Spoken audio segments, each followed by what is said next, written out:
Hi everybody, we're going to make the letter D today and I'm using blue to match my dough mat.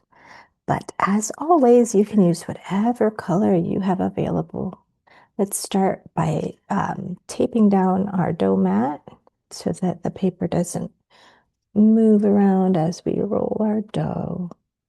We're going to look at the components that make up the letter D. I see two pieces. We're going to need a straight log piece, and then we're going to need a big curve piece.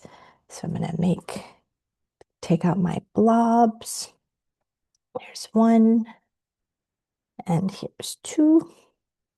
Let's start with this straight blob.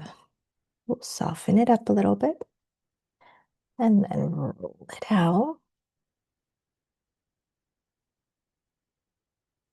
And try to keep it nice and even as far as thickness going across.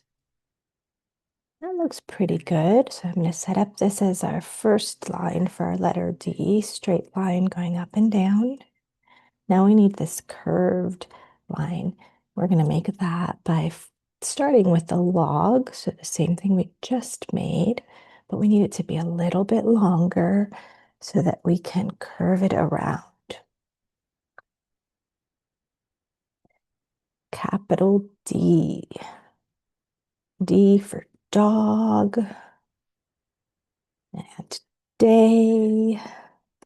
See if this is a good length.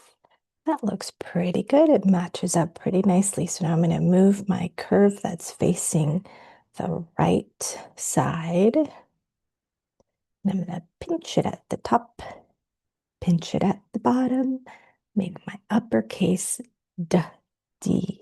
Now we're going to finger trace, start at the top, big line down, jump back up to make a big curve to the right. Beautiful job.